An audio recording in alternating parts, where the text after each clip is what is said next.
2023. gada 28. jūlijas bija mana pirmā īstā diena veloceļojumā Liona-Florence. Pirmā īstā tāpēc, ka iepriekšējās dienās no Rīgas līdz Lionai es pārsvarā biju pārvietojies ar autobusiem. Un ar velospēdu pabraukājos tikai pa pilsētām, kā pa Prāgu un pa Lionu. Taču šī ir pirmā diena, kad es reāli dodos ārā no pilsētas. Man ir jāšķērso, kā es sākumā biju plānojis, 160 km no Lionas līdz Valencai, kur rezervēta man nākamā naktsmītne. Te vietā neliela atkāpe. 160 km tiem, kas ikdienā ar velospēdu nebraukā, varētu izklausīties daudz. Taču Latvijas apstākļos tas patiesībā nav nekas īpašs. Tas ir apmēram 5 līdz 6 stundu izbrauciens, tāpēc man šķiet, ka ieplānojot šādu attālumu pirmajā ceļojuma dienā, esmu rīkojies gluži saprātīgi.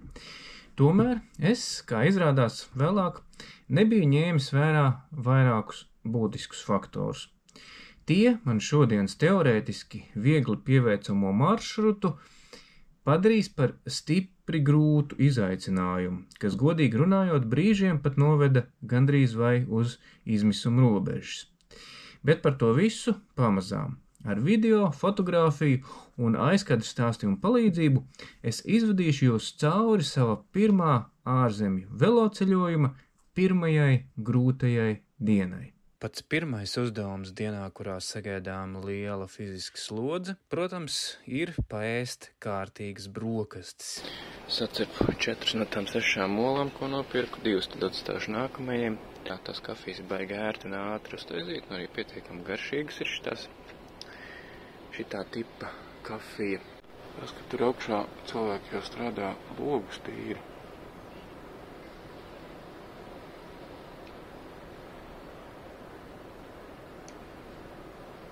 No rīta mans pirmais mērķis ir vēl nevis uzreiz pamest pilsētu, bet uzbraukt augšā kalnā otrā upes pusē, lai apskatītu vienu no slavenākajiem murāļiem, jeb sienas gleznojumiem ne tikai Lionā, bet šķiet, ka vispār visur pasaulē. Pirmo reizi, kad ieraudzīju šo murāli kaut kādā fotogrāfijā, kas bija ļoti talantīgi arī nofotografētas, man ļoti pārsteidza, jo patiešām šķita, ka es nespēju atšķirt pirmā brīdī, vai tas ir tikai gleznojums, vai tā ir patiešām arī realitāte. Bet vispirms tas nozīmē, ka man ir jāveic apmēram pilsētas iekšpusē dažu kilometru ilgumā, vairāk nekā 100 augstuma metru kāpums. Protams, tas rūdītiem kalnu braucējiem nav nekas, bet tomēr, ja ir paredzēts dienas gaitā vēl diezgan tāls brauciens, tad tas nozīmē, ka tu iesāc jau ar tādu enerģijas patēriņu papildus. Ja šeit pamazām minos, diezgan ilgs un diezgan stāvs noscīti, protams, atkal kāpums. Un lūk, šeit veloceliņš patiešām ir joprojām smuki nodalīts, ne tikai ar līniju, bet arī ar šādiem te stabiņiem.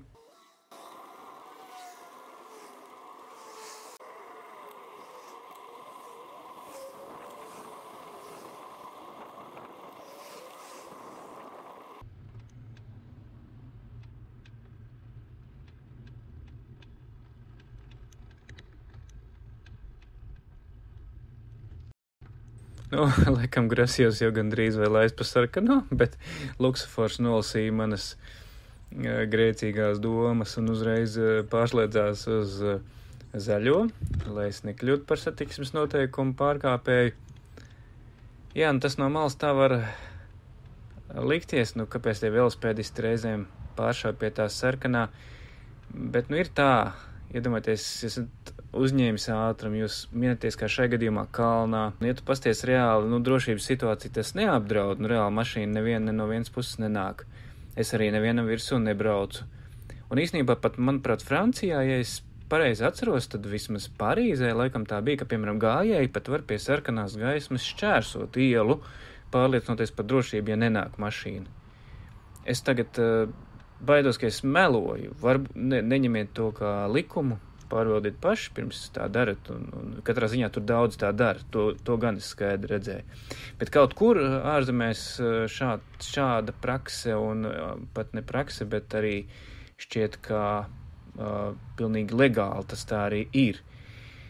Nu, par velospēdiciem es nezinu, par to es nezinu, vai viņiem tas ir atļauts, bet, reizēm ir gluži vienkārši tā, uzsākt atkal braukšanu, sevišķi jau kalnā, piedāvām, ja tu minies kalnā un tev kaut kāds ātrums ir, un reizēm tas kalns ir īpaši stāvs, tad velobraucēji zinās, ka tur reizēm ir pat gandrīz vai fiziski, ļoti grūti uzsākt. Reizēm pat tu gandrīz neiespējami, tev gandrīz tad ir jāpiet, jāpastumjās ir iet kalns. Tāds reāls kalns, tas ir tāds. Šis jau nav gluži tik stāvs.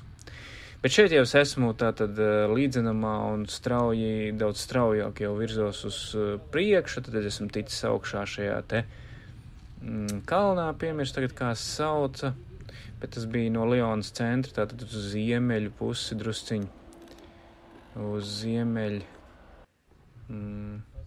no ziemeļu, pietiks ar to, vai rietumu vai austrumu, tagad man grūti tā pateikt. Un lūk, tuvojamies jau šim te slavenajam murālim. Izstāst, ka tur varbūt ir kāpnes, vai ne? Un cilvēku uz tām kāpnēm kāpi kaut kur uz augšu, un tur ir vairākas mājas, nevis tas ir vienas mājas, kā mēs Rīgā mēdzam teikt brandmūrs, jeb, tātad vienkārši siena. Lūk, šajā vietā ir nepārāk liels turista pūlis, daži ziņkārīgie, kas fotografē arī šo ēku. Un, protams, ir liels kārdinājums arī nofotografēties tur kopā ar tiem uzzīmētiem cilvēkiem, lai tev kāds nobildē, tāpēc es arī palūdzu dažiem no klātsošajiem, lai mani tur nobildē. Jo, tur tā ir, ka tur gandrīz jāieskatās ir, lai redzētu, kurš tad ir tas, ko bildē, un kur tad ir tie, kas tur ir uzzīmēti. Pēc tam es tātad dodos tālāk. Vēl man ir plāns palaist dronu, un uz vēl vienu skatu vietu šeit pat augšā, kamēr es esmu kalnā, te ir dažas arī skaistas skatu vietas, un vismaz vienu no viņām es dodos tagad apmeklēt. Un īsnībā viena no skaistākām skatu vietām uz Lionu, jo pavarās skatu uz upes līkumu, un no turienes vēl var arī palaist dronu, un īsnībā tur iegūt tiešām arī ļoti skaistus tādas perspektīvas un atšķirīgas perspektīvas uz Lionu no augšas.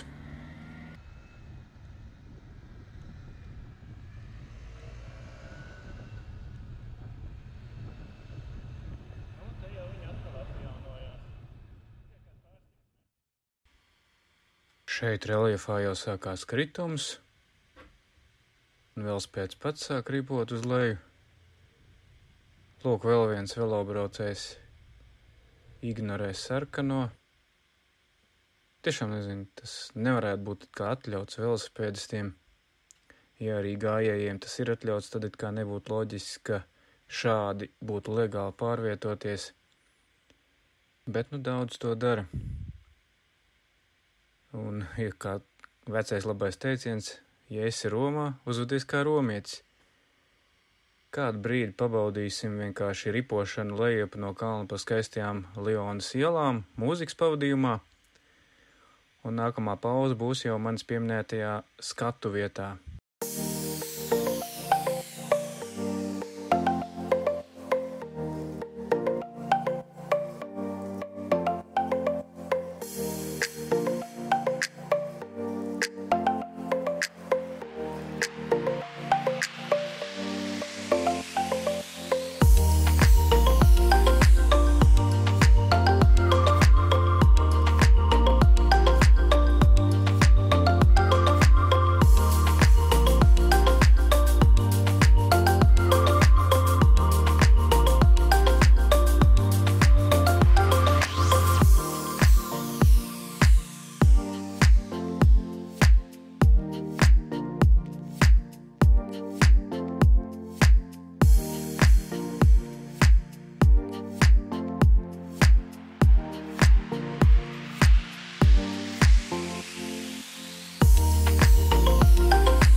šeit ir manas pieminētā skatu vieta, kārtējais dārs, kā šādas skatu vietas sauc, Jardin de Chartres, pat nezinu, vai pareizi izrunāju. Šādā augstumā var redzēt ar pašacīm panorāmu uz Lionu, un šis jau ir drona skats.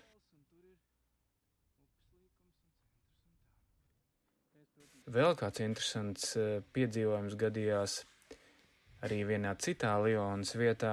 Šajā rītā vēl pirms es braucu augšup šeit kalnā, es palaidu dronu no vēl vienas vietas pie upes malas centrā un Lukas tur atgadījās. Apsēdos te uzlaist dronu. Atnāk viens tāds bišķi čaubīgi izskata tāds jaunietis tāds. Apsēžās blakus, viņš prasa. Vispirms Francijas, es saku, es esmu franciski, nē. Cerēdams, ka ar to arī uzmies, jo tā te bieži vien arī notiek, bet nē, viņš, protams, mācīja arī angliski. Viņš saka, can you teach me how to become a better person? Vai tu vari man iemācīt, kā kļūt par labāku cilvēku? Es teicu, nē, šajā ziņā es palīdzēt nevaru, tāpēc, ka es pats to vēl tikai mācos. Tad viņš saka, jā, es redzu, tu pilotē dronu. Es domāju, kā es no viņa tikšu vaļā? Viņš saka, es esmu hakeris, bet, viņi man tur atņēma telefonu, un tagad es strādāju priekš CIP. Labi, viņš to pateica, un ar to arī viņš uzreiz gāja, vismaz prom, tā kā es vairāk neko neatbildēju. Bet, gan, pusdienlaiks jau klāt, tas nozīmē, ka ir pēdējais laiks beidzot doties projām no Lionas un doties ārpus tās, uzsākt savu maršrutu, plānoto 160 km garumā līdz Valansai. Un, kā izrādās, Lionā speciāli braukšanai ārpus pilsētas ir paredzēti atsevišķi veloceliņi, jeb tos jau būtu jāsauc pa velo maģistrālēm. Tagad es sapratu, kāpēc vakars teica te augšā viens veloceliņš, tur lejā otrs. Viņi sadalās. Šits ir pilsētas trafiks. Un šitas man tieši vajag cauri vienu nebraukt tur tālāk. Un es pastos arī man rāda. Es kāpēc? Es domāju, ka viņš man tur čakarējās rāda. Kas tiek? Pats, ko rāda, nevis uzreiz man braukt šādi, bet bišķiņ tur un tā. Un skaidrs, es ieraudzīju šito zīmi. Tātad man ir jābrauc tur un tad lejā. Un tad pa to lejas ceļu lielo. Tas ir ķipa tā kā starppilsētu velo jau izved uz... Vienkārši amazing. Tas ir vienkārši amazing, cik kaifīgi ir šajās pilsētās braukt ar velo. Šeit esmu uzsācis ceļu pa šo starppilsētu velo maģistrāli, kas ir izbūvēta zemākā līmenī tieši pie upes. Kā redzams, cilvēki blakām arī ir teritorija priekš pastaigām un skrējējiem. Un turpat augšā pa kreisi turpinās pilsētas līmeņa veloceliņi. Jā, tas, ka šī ir, sakot, velostrāde, diemžēl nepasargā arī no neapdomīgiem cilvēkiem, pārsvarā bērniem, kas mēdz uz tās parādīties. Līdzīgi kā Latvijās biežākā problēma ir bērni vai jaunieši, kas mācās, piemēram, skrituļot, un par labāko vietu tam izvēlās veloceliņu, kurš pat nav apvienotais ar gājējceliņu, bet tīro veloceliņu. Un tad citi savukārt brīnās, kāpēc tie stulbie šoseis velosipēdisti brauc pa ielu, ja blakām ir veloceliņš. Bet ko darīt tad, ja tur ir bērns, jāizvēlās vai vairāk riskēt ar sevi vai ar citiem būtībām. Arī man ir gadījies tā, ka tieši braucot pa veloceliņu, pēdējā brīdī priekšā paskrien meitenīte. Piedevām izrādījās turpat blakus netālu stāvošā policista meita. Par laimi policists vismaz redzēja, ka viņa pati bija vainīga. Par laimi viņa arī nekāds pārāk traumas šķiet nebija. No Lionas man bija jāsteidzās prom arī tāpēc, ka laika ziņās ziņoja, ka nāk virsū lietus un diezgan pamatīgs lietus, iespējams negaiss. Un savukārt tieši uz dienvidiem no Lionas, kur man bija jābrauc, šis lietus tātad, faktiski netika prognozēts, viņš nāca no austrumu puses, no ziemeļu puses un skāra tātad Lionu un kaut kādu apgabalu zem tās, bet man bija jāpaspēj pietiekami ātri izbraukt no šī apgabala ārā. Bet es ar savu dronošanu, skatu baudīšanu jau biju mazliet aizkavējies pilsētā.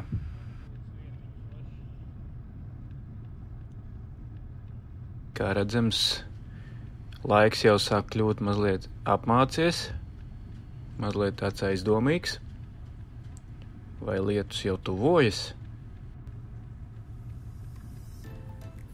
Šeit braucot arvien vairāk uz pilsētas dienvidu daļu, arhitektūra, gluži loģiski no centra vēsturiskajiem kvartāliem pamazām pārvēršās arvien modernāka un laikmetīgāka.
Vienā vietā mani apstādināja arī kādas kinofilmas uzņemšanas komanda, kas tieši uz veloceliņu tur bija izdomājuši filmēt filmu, bet šī pauze bija pavisam neliela, tikai pāris minūšu garumā.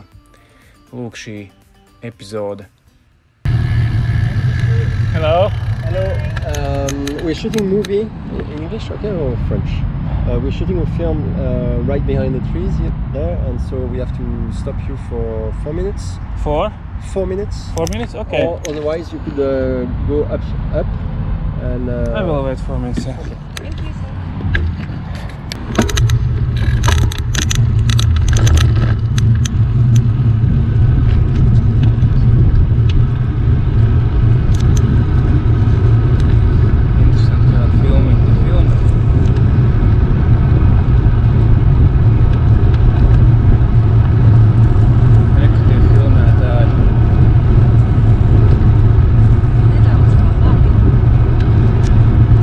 Varbūt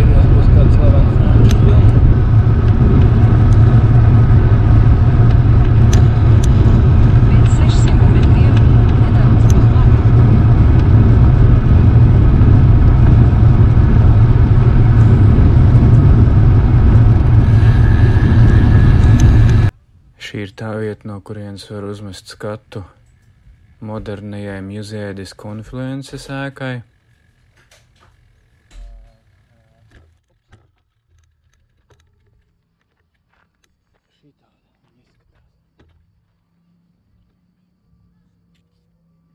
Un tagad man ir jādodās pāri tiltam uz otru upes pusi, jo veloceliņš, kā to rāda navigators, turpinās tur.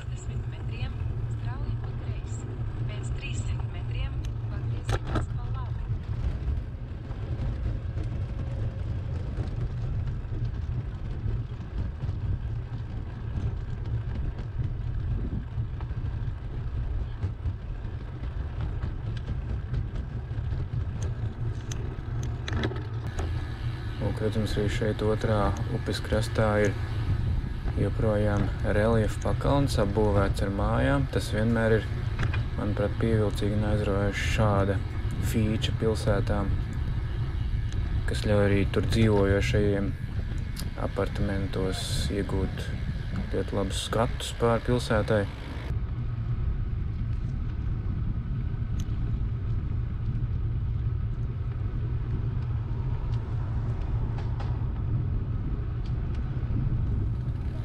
Lūk, šeit joprojām arī redzami ir iespaidīgi sienu gleznojumi. Daži arī ne tik iespaidīgi un ne tik glīti. Pa kreisi iet maģistrāla autostrāde. Ne gluži autostrāde, bet kaut kādas satiksmes artērija. Pamazām jau virzos uz pilsētas robežas pusi. Toleta tāda, kurā varēja iestumties ar visu veļuku. Nebija jāatstāja, tur jāslēdz atkal jāņem, visādi jāņem tie nost, un tas tur jāņem atslēņā, un beigās vienkārši parasti laik to ritmu. Lūk, un šeit jau esam kaut kādā vairs ne Lionā, bet iespējams piepilsētā kādā no tuvākajām satelīta pilsētiņām. Līdzīgi kā Salaspils Rīgai, piemēram, varētu būt. Kaut gan precīzi es to nezinu, nesakoju pirkstu kartei līdzi braucot. Bet ir redzams, ka ir jauns jauns vecais centrs, jauns vēsturiskais centrs. Pagaidām viss vēl labi. Brauc, siltumiņš jau jūtās, bet noguruma pagaidām vēl tas nerada. Pirmās noguruma pazīmes tomēr jau tuvojas. Tas būs apmēram pie 30 kilometriem. Netipiski ātri. Tas tā kā pirmais brīdinājums zvans šajā dienā.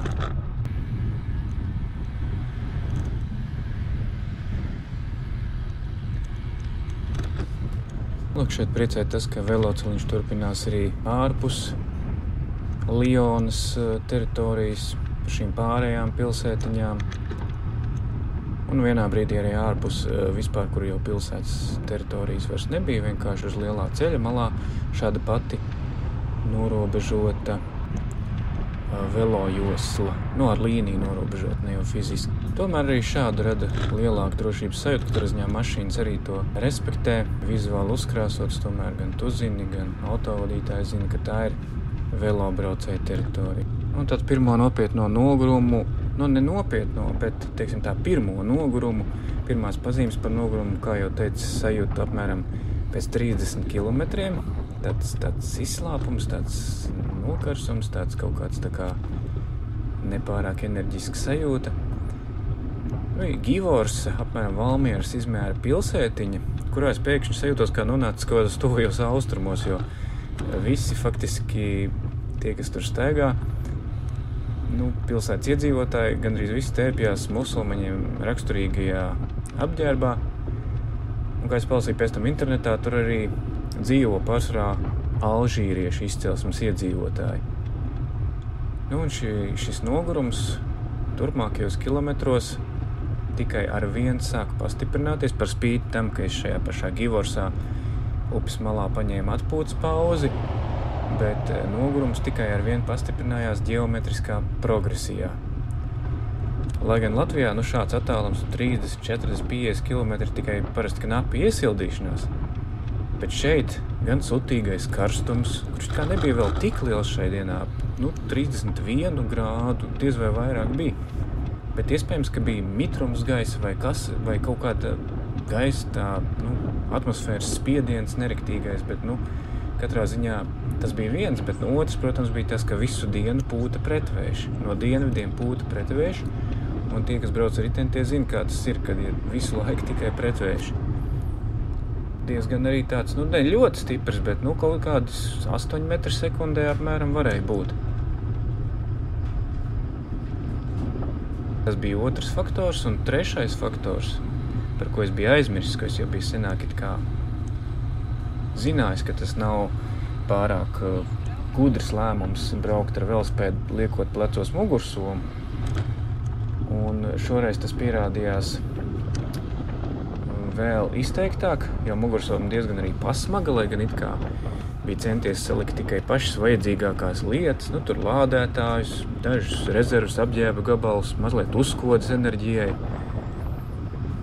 Arī diezgan bija, bet plāns un viegls neliels laptops man līdzi. Bet kopumā tas viss neskāpēc pamanās svērt savus 11 kilogramus. Un ne tikai tas, ka tas tā kā nospiež to muguru un nogurdina muguru, bet arī liek arvien vairāk laikam sasvīst mugurai, nevēdinās līdz ar to, un kaut kā tas arī šķiet, ka papildus nokausē, kaut kā liek zaudēt to enerģiju.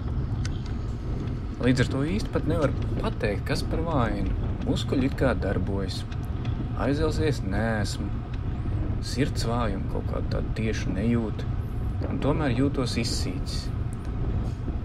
Iespējams, ka tā ir dehidratācija, no kuras šādos, acīmredzot, laikapstākļos īsti nevar izvairīties, pat tad, ja dzer visai daudz un bieži. Un, kad es esmu nobraucis 60 km, es jūtos jau tik tālu izlādējies, ka pieturvieta ir vārda tiešā nozīmē vajadzīga kā ēst, vai, precīzāk sakot, vēl kā dzert.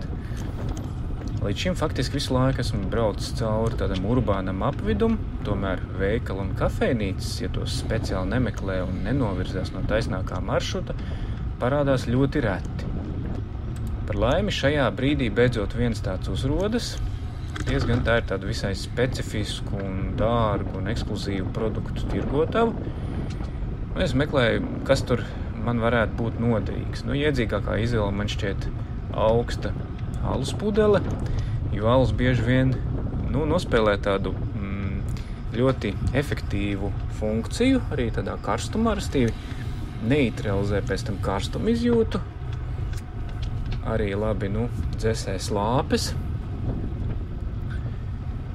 Un šeit pat ārpusē pie veikala ir galdiņi, kuras bez steigas iztukšoju šo pudeli, kas ir tā bija tāda diezgan liela, kaut kad, man liekas, 0,75 litru pudele. No vakardienas man pāri palikuši vēl čipši somā, un tos arī piekošu pie šī āliņa. Šitā ieteģets veikaliņš nāca kā saukts pie apmēram 60 km atzīmes. Tie ir aerodroms. Jā, tā bija rakstīts, ka tie ir aerodroms. Es domāju, tā kā maza lidostiņa, kad? Kā putas pāri. Kaut kā grūtāk ir šeit braukt. Latvijā pie 60 km tik nogurs nekad nejūtos. Ir tomēr pakarsti, 30 grādiem ir. Un...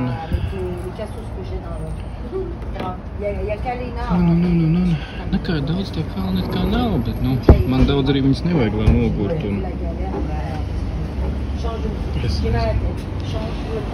Kaut kā diezgan izpumpējies jau esam šobrīd. Bet vēl ir apmēram jābrauc kāds 70-80. Ja es gribu arī to vienu pilu apskatīt. Vakardienas tie čipši, nodarēs aliņš čipšiem. Normāli pusdienas.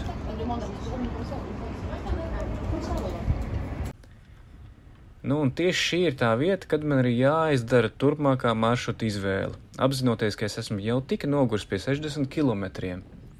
Man ir izvēle vai doties sākotnēji ieplānotajā maršrutā pa 160 km kopumā garo maršrutā, tad vēl 100 km.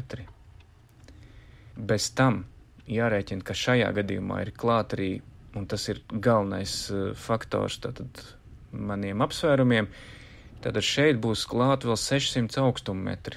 Jābrauc augšā tā kā, nelielos kalniņos, kas kopumā sastāda šos 600 augstummetrus.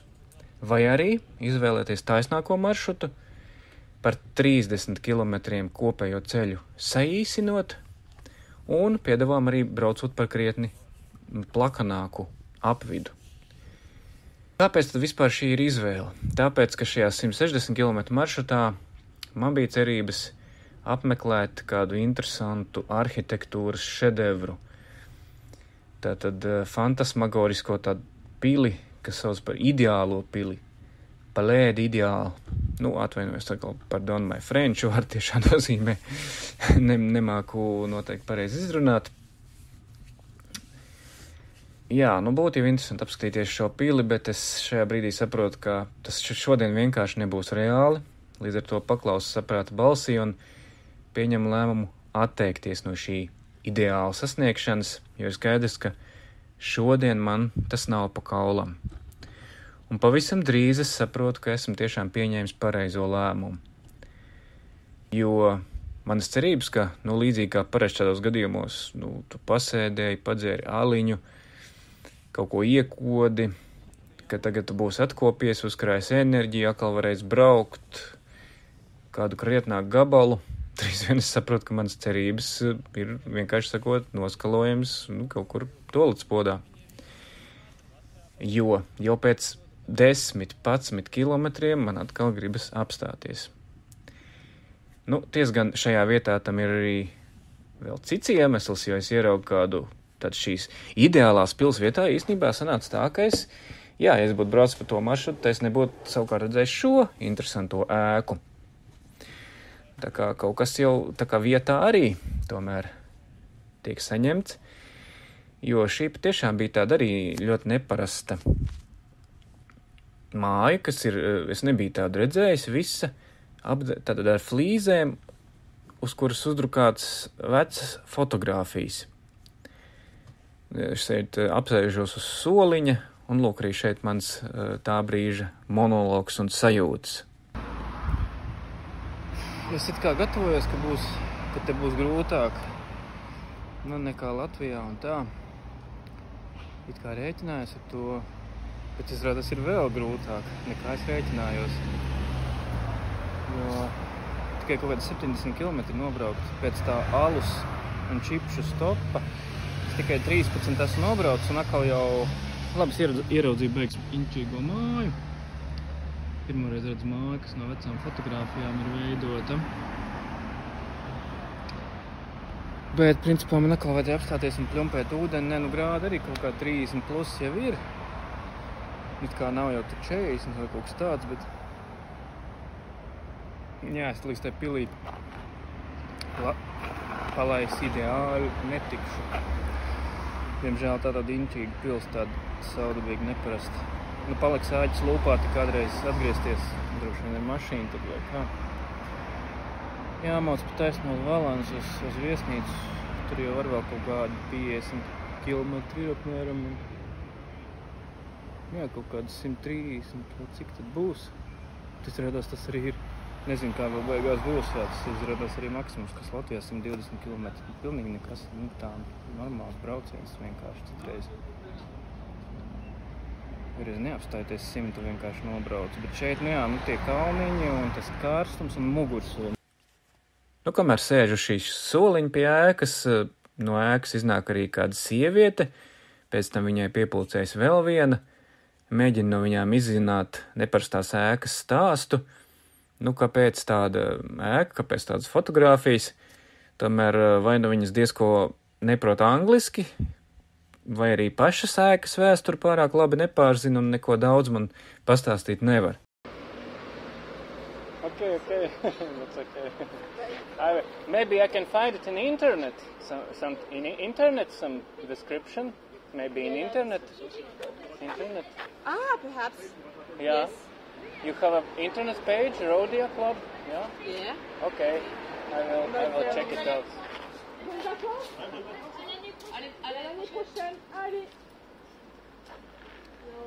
how can I say,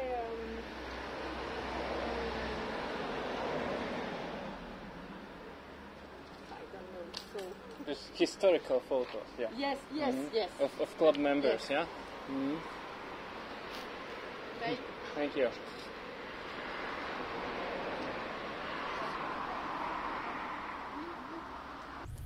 Nu, vēlāk es Google sameklēju, ka ēka pieder kādam 1927. gadā jau dibinātam sporta klubam Raudija, un uz ēkas flīzēm redzamie ļaudis, iespējams, tad varētu būt tā pirmie biedri. Dažādi pagājušā gadsimta starpkara perioda šī sporta kluba biedri. No šī vēstures elpas atvestā miera pauze man nedaudz palīdz, atsāk pamazām virzīties tālāk. Vēl gan, protams, pietura kaut kādā vietā, kur ir skaists saules puķu lauks un interesanta autobusu pietura. Kādā brīdī arī mani sāk ķert jau pieminētais virs Lionas aizmugurē palikušais lietus mākoņu zona. Tiesa gan nenoķer, nekas jau tur slikts arī nebūtu bijis, tikai atvēsināt, bet, uzpildējušas pīles burtiski uz muguras, un tad arī šī fronte aiz muguras paiet garām. Maršrut pirmajā apmēram pusē, kaut kad vairāk 10 kilometru, iet pa šādām satiksmes ziņā ļoti patīkamām, klusiem, mierīgiem, gludi asfaltētiem celiņiem, dabas koku ieskautiem, pa kreisi blakus upe, Rona.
Lūk, šeit atkal skaista promenāde blakus upei, pa labi dzīvojamās mājas, no kurām pavērs skats uz upi. Tāds drusciņi tā kā muižveidīgas nedaudz šīs ēkas. Un arī modernāks apartamentu ēkas. Mūris nedaudz apaudzis ar zaļumiem, kokiem. Šobrīd gandrīz video to skatoties un neesot izslāpušam un nogurušam, te jau vai baudāmāk nekā realitātē. Jā, jo karstums un tāds izsīkums var pamatīgi to baudas prieka sajūt nokaut reizēm.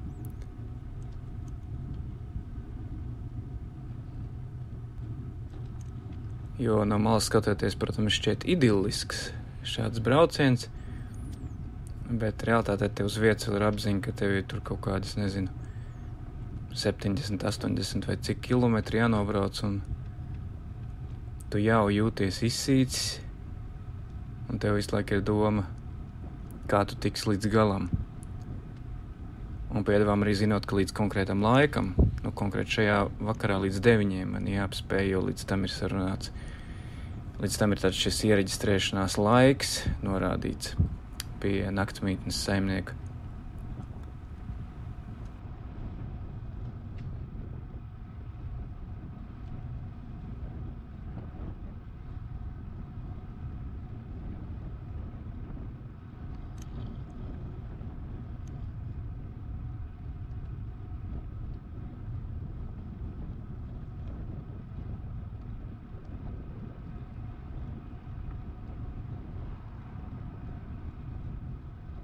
Un šeit jūs brauc tālāk pa šosejas malu, tas ir jau pēc šīs ēšanas pauzes. Dažbrīd šeit ir šāda vēl negluži velo josla, bet platāka mala braukšanai, taču brīžiem jau arī tā pazūd. Vienalga automašīnas, kā redzams, šeit ļoti respektē velobraucējus, nevis tā kā Latvijā. Un šeit absolūtais vairums šoferu brauc ar vismaz, kā redzams, 1,5 metra, kā arī vajadzētu būt šo te intervālu. Lai gan ir tikai jūlija otrā puse, Francija, protams, arī citās Eiropas dienvidu zemēs šī te karstums liek jau visam izskatīties tādam izkaltušam un ar dzeltenām jau šur tur lapām, it kā tuvotos rudens. Tāda inčīga vietiņa ar kā drupām torni augšā. Lejā veci pilsētiņa. Vispār es te vienā brīdī jau pārpils brauc pa to savu maršrutu, ko man arī nosprauc tas komūts, taču zinot, ka ar velo. Es kaut ko varbūt nesapratu, bet es skatījos tā kā ķipa autostrādes zīmes. Gan vēl nosītot, gan gājēs, gan velo. Es nevaru vairs te brauc, bet man citur reāli nav kur. Augšā, tur ir kalni, tur nav nekāda alternatīva maršruta pēkšņi. Bet tad es braucu un es nesaprotu. It kā te jau arī zīmes pat tur 90, 70, tā jau nav autostrāde, tepat nav atdalīts vairs josas. Vienā brīdī bija tur tā kā atdalīts, bet tas bija tikai kādu puskilometru. Ja te ir plata, momala un viss tā kā, kā, šitā nav autostrāde. Es pastos kartē tālāk tā autostrāde tur ir, bet tur man pa viņu nevajadzēs braukt, varbūt tās zīmes. Tā kā norādīja, ka tur tālāk būs viņa, vārds kaut nesapratu. Cerams, ka es nedaru neko neatļautu šobrīd. Tā kā ātrāk tās mašīnas te nesās, protams, nekā iepriekš, bet, Tā brauc, domāju, oj, ko skāpa vieta, liekas pilnīgi, ka jūra pēkšņi vienā malā parādās. Tāds pilnīgi netipisks, visu laiku nekāda tāda, šitādi milz ūdeņi. Nezinu, ezers kaut kāds laikam.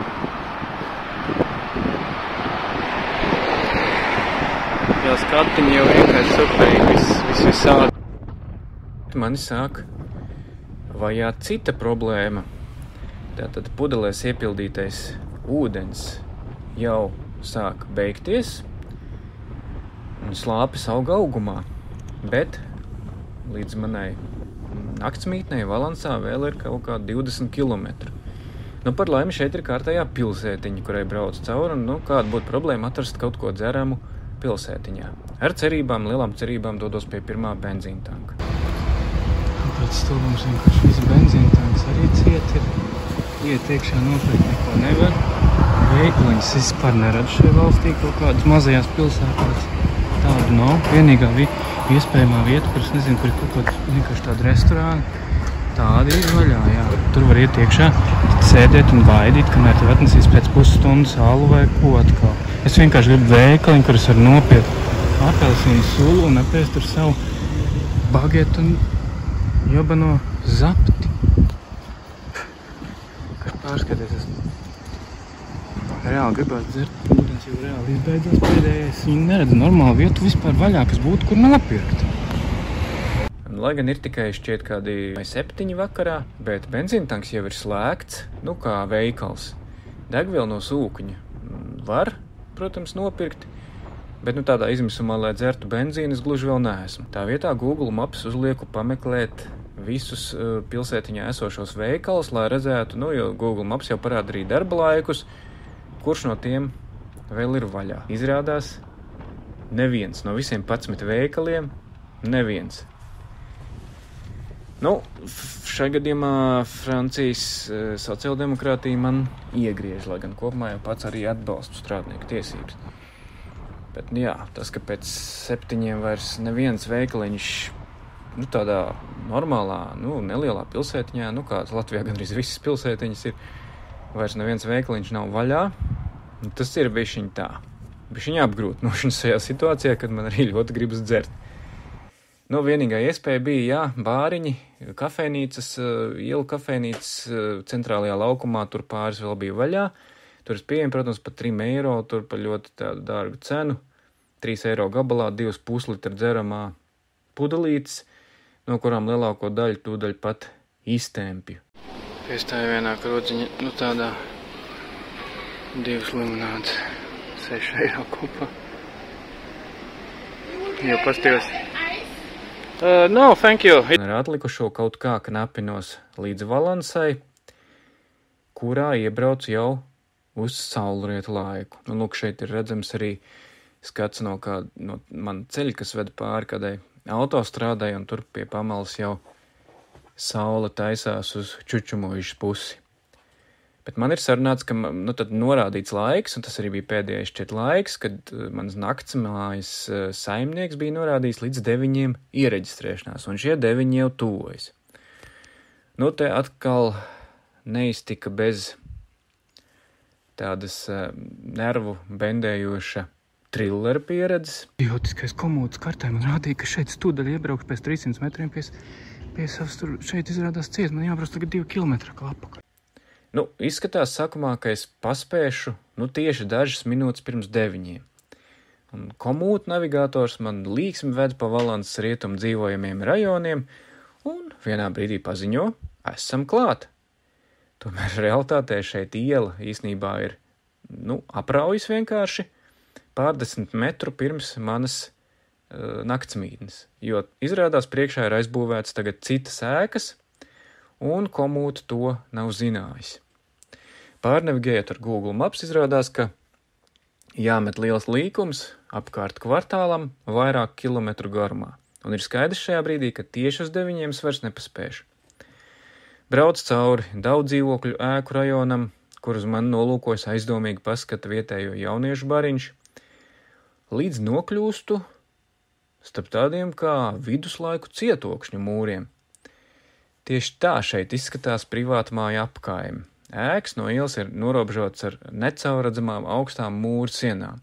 Tajā brīdī es tiešām steidzos, lai paspētu uz naktsmītni, un tāpēc man īsti nebija laika arī to nofilmēt, bet, skats bija diezgan jāncīgs, nevis tā kā Latvijā parasti, ka privātmāja apkaime, tu brauc, redzi tur dārziņus, tur mājas, tur, sliktākā gadījumā ir varbūt kaut kādi tur drusciņi augstāk koka žogi, bet, principā tu nojaut, ka tur ir privātmājas šeit, faktiski tie mūri bija tādi, ka tu īsti nesaproti, kas tur vispār ir, vai tur ir privātmājas, vai tur ir kaut kādas industriālas teritorijas, vai kas, un tu īsti pat nevar redzēt adreses, pat numurus, tur ir baigi jāmeklē, lai saprastu, līdz ar to es skatos navigatorā, kurš man rāda, ka es kā esmu tajā vietā, bet es neredzu, es nepamanīju šķiet, ka tur pēc tam es ieraudzīju, bet tajā brīdī es vēl tai stresā, mēģinādams paspēt uz tiem 9, es neredzu, kur vispār man ir jābūt.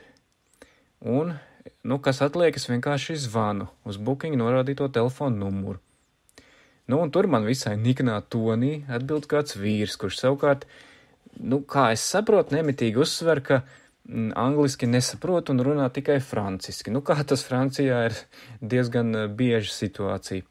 Es mēģinu visu laiku piesaukt maģisko vārdu booking, bet nekur tālāk tas saruna arī neaizved. Viņš tikai atkārtoja booking, tas ir vienīgais, par ko mēs varam tā kā vismaz vienoties, kad šis ir zvans saistībā ar booking. Bet kur viņš ir, kā man pie viņa tikt? Kādu brīdi kaut ko runājam viens otram garām, katrs savā valodā, vienā brīdī jau visai paaugstinātā tonī, līdz tas arī palīdzēja, jo es pēkšņi dzirdu, ka vīra teiktais, ko es dzirdu manā telefonā, kaut kā tā savādi atbalsojas man tepat blakus aiz mūra žoga. Ieklausos, tam jābūt viņam. Pieeja pie žoga, pļaustos un izstieptā rokā vicina telefonu virs žoga, cerēdams tādēļ piesaistīt mājas saimnieku uzmanību. Un tas arī izdodas. Šitā jautra pieredze. Es tur domāju, ka es netikšu iekšā vispār. Večuks, viens pats viņš te dzīvo, taču laikam to vienu istabu te tā kā izīrē, uz šitādu veidu. Bet tāds, mēs tur kaut kā ar to Google Translate tur centāmies kaut kā saprasties, bet nekādīgi tur neizdevās normāli. Man pretī iznāca pavecs pieklibojošs onkuls, ielaiž naktsmītnē. Tāds, kā es esmu gaidījis, ka tas būs tā kā nosaukts par apartaments, bet tā izrādās tikai vienam atvēlēta istaba. Jāsaka, cena bija kaut kādi 40 eiro, kas priekš šī Lionas, vispār Francijas šī te reģiona ir lēti.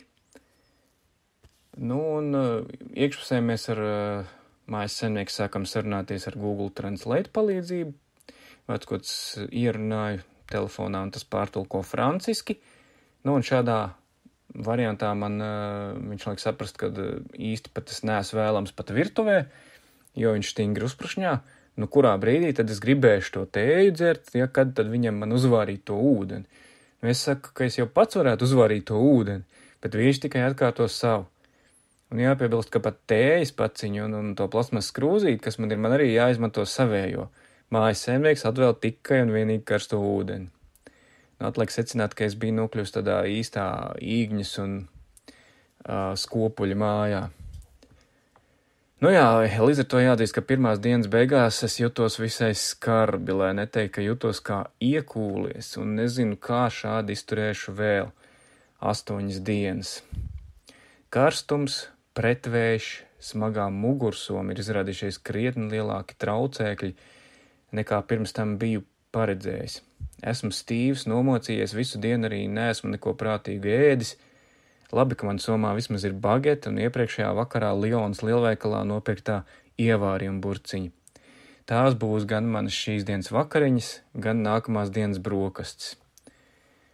Aizēju nomazgāties vannā un dodos pie naktsmiera, kurš gan arī pārāk ilgs un spirdzinoši nesanāk, jo mājas saimnieks jau ap rīta 6 viesistabā ieslēdz televizoru. Bet vismaz nakts mājas ir.